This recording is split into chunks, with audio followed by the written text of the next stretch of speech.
lounging, son. Welcome back to the Comic Lounge. My name is Ryan, and today I'm going to be going through another artist edition, this time by one of the masters himself, Jaime Hernandez of Los Bros Hernandez fame, and one of the co-creators of one of the best comic series of all time, and that's Love and Rockets. It's funny because I originally did a video of this, and none of the audio recorded, so I have actually had this in my possession for almost a year now. I bought it like right in the middle of the pandemic. I'm like, you know what? I need to have this book. I want to make sure I get it before it goes out of print. So it's been a little bit of time since I was able to go through this again, but I didn't want to waste any more time. Anybody that could be on the fence about buying this book, you don't need to be on the fence about this, and I'm going to show you exactly why this is one of the artist editions that you need in your collection. If you don't have any artist editions and you only have one, this one needs to be the one that you have in your collection. Fantagraphics puts out some fantastic artist editions. I mean, I have the Ed Piskor one.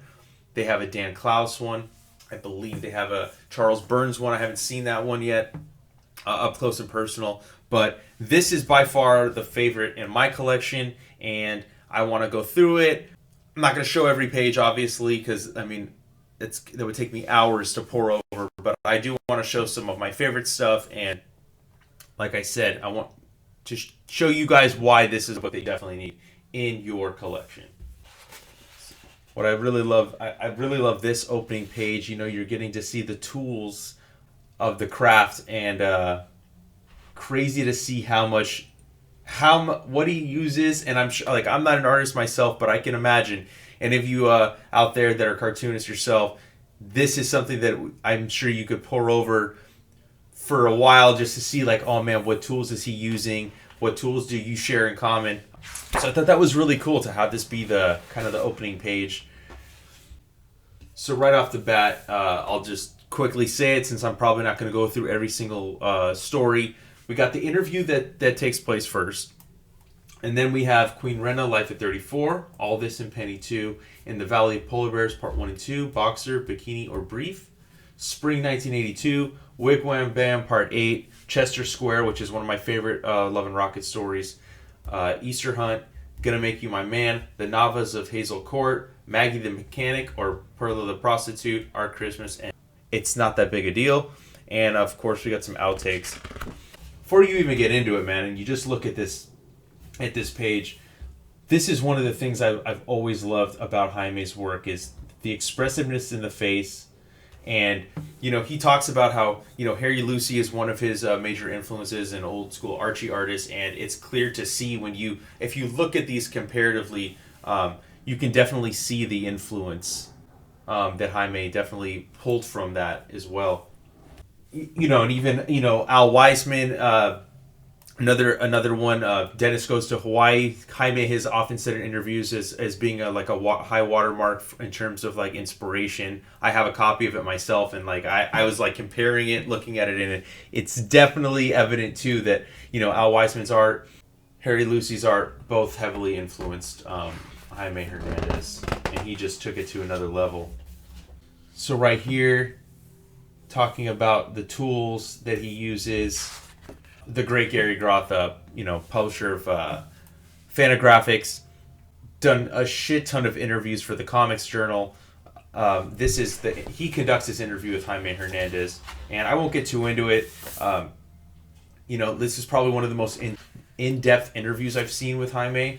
Definitely really cool to check out if you want to learn more about him.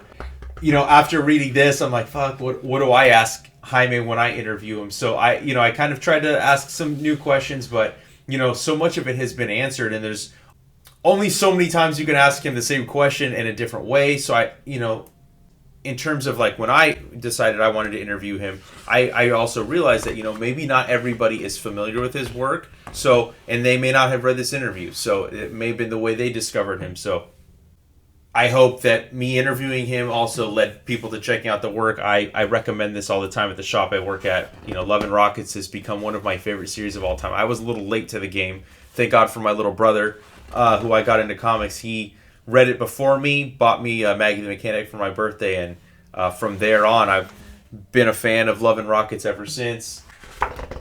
All right, cool. Let's get into the story. So right here too, I love this. We get to see like some of the way he's going to lay out the panels, some of his notes on his notepad. I really love seeing this. It's cool to really get inside his head and see how he works. We're not just seeing the art pages reproduced on their original size. We are seeing so much more than that in here. Seeing the marker, like the inking and the brush strokes. Seeing the imperfections with the whiteout that he's doing. His lettering, I love that he hand letters all this. I mean, he's doing the entire comic by himself, right? He's doing the lettering, he's doing the inking, he's doing the penciling, he's doing the writing. Something like this, like doing the black and just leaving the negative space for the white. I mean, it's absolutely crazy to see this reproduced. I'm just as excited this second time going through this as I was the first time. I try to I wanted to leave a little bit of time in between looking at the book since the first time I did, so I could kind of get a little bit of a fresh experience. And man, this is not disappointing. This is really cool. Costigan, who is a recurring character in the Locust stories, which are Jaime's stories. The Palomar stories are Gilbert, his brothers, that also run concurrently in the Love and Rockets magazine. Got Penny Century there. Got Hopi. Maggie and Hopi are for anybody that's not familiar, which I'm assuming if you're watching this video, you know who the hell Maggie and Hopi are the main characters for Jaime's stories that he does. Again, the different lettering, it's phenomenal, man. His storytelling, the way he depicts like the scenes, the different, like no faces look exactly the same either. He does a really good job of really making each character look unique. Hopi has become one of my favorite characters in comics too, and that's another thing you'll notice as I'm going through this. Sometimes he'll jump back and forth, in terms of like the story. Like he'll tell a story in the past, more so now. In the beginning of Love and Rockets, I would say it was more linear, like in terms of like the time and watching Maggie and Hopi grow, older. But now sometimes we'll get a little bit of a story in the past. So it's rare that you'll see characters age in real time, and that's another thing that I think really makes this series special. Is you get to follow these characters from like when they're teenagers all the way through adulthood. The different faces and seeing like the emotion, the sweat coming off her head. Definitely something that he would have pulled from like the Archie. I love this right here. Like even like the bend in the knee right here, right? Like just like how natural it looks, and how even though it's not necessarily like a realistic style, he really adds like this level of realism to his more cartoonish style. The way you can just feel that she's like leaning and slouching right here, like, oh my god, dude, it's amazing. He does this a lot too, where you'll get like really like cartoony. This is that, like how I said, like sometimes it's like it could be realistic, but then you have her face turning into a devil, right, with a fucking sharp teeth and a tongue coming out. And what's even crazier, he came into the game so strong. I wish they would have reproduced some of the Maggie and Mechanic stuff. His first issue of Love and Rockets, like they were like fully formed, lettering, inking, penciling, all of it was just from the get-go. Superstar talent. Another technique I love that he uses, like to signify she's running around the room. Definitely has that Harry Lucy feel to me. And it's cool to see, like, Archie comics, some could say are for kids, right? But the Archie comics, definitely you see that influence in Love and Rockets, at least in terms, I would say more in terms of like Jaime stories, but in a way more mature fashion and dealing with way more serious subject matter and taking it to a completely different level than you would get in like Archie comics. Like he took those influences, ran with them, and then gave us something that was wholly unique, bringing in, and often people will say that this book, Love and Rockets, is largely responsible for bringing a lot of female readership into comic books. And it's easy to see why, because he draws them very natural. He doesn't draw them super skinny, or he doesn't super sexualize them, right? Like, right there, like he's not showing her naked just for the sake of her being naked. It's not like over accentuating what's going on. And you'll know, and I don't know if it's coming across here, but you're not really seeing many mistakes here. Like, you can see here there's a little bit of whiteout, right? A little bit of whiteout on the mouth. He changed a little bit up there, but like the lettering is all on point. The inking is all on point. And that's the thing too, is that this is the finished product. These books aren't in color. They're in black and white. So what you're seeing here is pretty much what you're going to see in the comic book. And to see that there's rarely a mistake made is... How often do you see that in artist editions? You know, like fully rendered images, exactly the way you're going to see it in the comics. You don't necessarily see that because a lot of comic books are colored and not in black and white. This one too, almost all in black with just a few, like just a little bit of white in the negative space like that. This is a page that I really love, really showing like the versatility that Jaime has.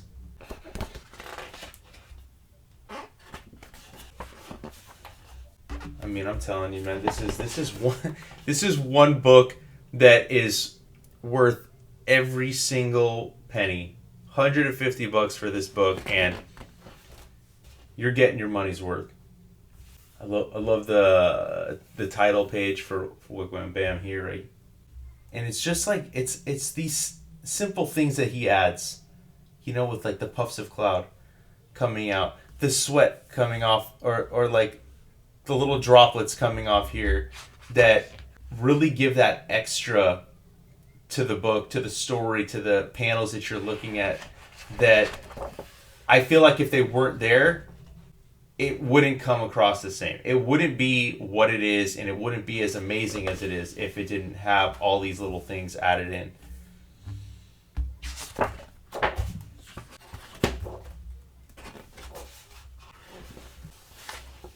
And like I said, you know, like every face, each character is unique. Body types, every body type you could imagine, like it's all unique to the character. Here we go, Chester Square. This was a page when I first looked at, I was trying to figure out like, okay, what's the difference? But you can see that he shortens the Chester Square sign, right? So he's bringing the page down. Even though these pages are the same size, he's shrinking it down. And you can see where he cut it out and he drops it. Again, one of my favorite stories in all of Jaime's stories. I really, really enjoyed this. Like I talked about my love for Hopi, this is definitely a Maggie story that I really love. This is what I'm talking about. You know what I mean? Like this stuff that he does, or this, you know, you can feel the anger in her as she's walking. You can see it, right? The body type, where he adds like these curves. Another one. I mean, I could pick out panel after panel after panel of just the stuff that I love. You know, again, the kicking up the dust. This right here, the action of here, the movement. You can feel the movement in every single panel that he has. This is like the little creases of like the bend behind her knee. Like, this is insane, man. How many artists do you see putting in that type of detail that you don't necessarily even need to have? You don't necessarily need to have that stuff, but Jaime fucking does it, and it's the attention to detail in all of his stories that are the reason why I consider him a masterclass artist. This one, I love this right here. That's just hilarious. And this, like, the scenes that he decides to choose, or that he decides to show, right? It's not your typical, like, what you would say a sex scene or a sensual scene is, but like all this, and just, not even any dialogue. He leaves, and he leaves money on the table, and you know what she's insinuating. She's upset by it. I mean, again, this might be another standout for me as one of my favorite single pages. Every single panel here, like, no dialogue necessary. Here's some of the weirder stuff. Maggie and Hopi inside of a spaceship. Really leaning into the cartooniness of the story. And that's something that, like, they leaned more away. Jaime leaned away from more towards, like, as the series progressed. He didn't necessarily do some of, like, the more sci-fi stuff that Love and Rocket started out as. He is in the current volume 4. There is, like, more some sci-fi stuff, but, like, Maggie really changes from, like, that first initial story that she premieres in with Maggie the Mechanic and to where she becomes. Like, she started off as a race car mechanic, and, like, completely different. Like, she still had that Maggie feel, but she is a completely different character, I would say, from that first issue all the way to now. And the world has grown. I mean, each character is so fully fleshed out. It's such a large cast of characters, and to juggle them, I mean, I don't know how he does it. I really don't. Same with Gilbert, with his Palomar stories. To be able to know what each character is doing, and when they're gone for a while, have that, like these characters, like, really are living, breathing people. So that and again, that's another reason why I think that this series resonates with people so much, is that you feel like you know them, you feel like they're your friends, you really become attached to them on a different level than just, like, reading, let's say, like, a Batman or Superman or Spider-Man, each with their own distinct personalities. Stu thinks she's a prostitute, and she tells him $300. He says fine, she wasn't expecting that. See, and this is what I was talking about. This is how she looked. Original Maggie the Mechanic story. Got Rand Race, who was a part of that, who doesn't really make a lot of appearances, besides that initial arc, and then a few other stories. We got this. We can see a little bit of the Peanuts influence here, the Charles Schultz. Love that. Love seeing that. And Jaime really plays with, like, even though it's Jaime's art, and he has his distinct style, he does play with adding in different styles and with different stories, and that's something that I really enjoy. And I think that getting to see, like, it's not just following one set of characters. He introduces many characters. Like, again, like, I don't even think that it would be in here, but Tonta is a new character. Then we have the sci-fi story characters that I was telling you about in current volume. Again, the humor, the emotion, everything that he puts into these stories it's insane that you could, like there was that other page where he didn't even have dialogue, and you know exactly the type of emotion that the characters are feeling. You got that here. If you took out all the words here, you can feel the movement, the emotion. Right here. I love this. I love some of the faces he draws, so expressive. We got the cop's face like that. Got a little bit of notes from Jaime talking about, like, the changes. This is the rough stuff. This is from the Maggie Mechanic story.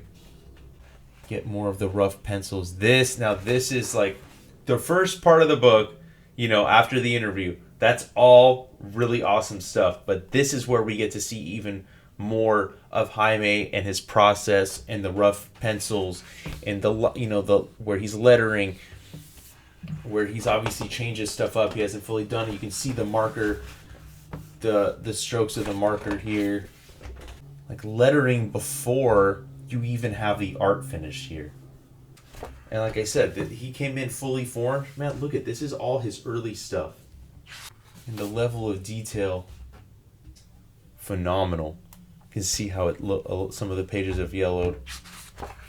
Really appreciate hand lettering too. I don't think that enough people realize how difficult that can be to just write in this. Like, And this isn't even on an 11 by 17 board. This is a different size. I'm not sure the exact size of these boards. Anybody watching or listening, if you could throw that down in the comments below, that'd be dope. But he works on a little bit of different size page. The comic books are in like magazine format. I think that for volume 2 they went to comic book size format, but I really love the magazine format the most. I mean, Jaime really is like one of my favorite artists, favorite creators in comics. Anything he does, whether it's a cover or a comic, no matter what he puts out, man, I'm buying it. And that's why this was a must-buy for me. There was no way I was going to not pick up this book. Again, just seeing the pencils, man. Like, to my knowledge, this is the only place that you really get to see this. I know they have another, like, not necessarily an art book, but there's another book by that's about the art of Jaime Hernandez. I'm not sure if any of this is reproduced there or if this is all exclusive to this, but this is why you buy the book. You buy it so you can see the process, you can see the lettering, you can see the imperfections, and got some of the covers. This is covered 11 Rocket 17. You can see that was done in 85. You can see this one was done in 1999. This is for a Penny Century story. Peter the Mighty. Oh man, this is dope. You turn this kind of a scene, and then like by the end, the look on their faces is just, love that. The little detail, LA logo in her earring, worm coming out of the apple. It's another thing you'll notice a lot in here. You want to make wrestling. You got the punk scene. I mean, I could go on and on about the actual series. I know that we're mostly here to just kind of look at the art, but it's hard for me to not really talk about the rest of the series and my love for it and my respect for it. I mean, it's just amazing. This is the character I was telling you about, Tonta. She's one of the newer characters. I mean, Love and Rockets has been around since '82, so it's almost 40 years that we've been getting Love and Rockets, and there's no signs of them stopping, man. So if you're new to Love and Rockets, you're checking this video out because you just you like artist editions. Make sure you check out all the stuff is reprinted. It's reprinted I believe chronologically in the library editions. They have like the single story hardcovers that they also come out with. You can find them on eBay if you want to get some of the old printings. Like I love the Death of Speedy so much. I wanted to get one of the older trade paperback versions that they had. So I mean, this is like another high watermark in not just Love and Rockets, but in comic books in general. This was a phenomenal story. A lot of people go back to it and love it. I just love that you can see so much of the way he inked it. And then we close out with some more rough pencil, a little bit of his lettering, man. That is, the Jaime Hernández Studio Edition. One of the best purchases I've made in all of my comic book reading. Definitely the best purchase I made in 2020. Probably one of my highlights of 2020, since it was such a shitty year, was getting this book. Highly recommend it. Love and Rockets fans, Jaime Hernández fans of studio/artist editions. This is still available from the Fantagraphics site. I'm pretty sure you can ask your local comic shop to order it. But don't sleep on this, because when these type of books go out of print, they're done. They don't do another run of them. They're very expensive to make, very high quality. And I mean, the aftermarket, when some of these things go out of print, they can triple in value. So go pick up the Jaime Hernández Artist Edition. Go read Love and Rockets. Hope you guys enjoyed my, my kind of gushing about this book. I'm sure I could have spent a lot longer on it. But I kind of want to let you guys also be able to experience it for yourselves too when you pick up the book. So while I showed some stuff, I didn't show everything. And if you're not already following us, follow us on Facebook, Twitter, and Instagram at The Comic Lounge. Throw your comments or suggestions down below, or email us thecomicloungepod@gmail.com. like, follow, and subscribe, and hit that bell icon so you're notified every time a new video goes up. And on that note, I'm out.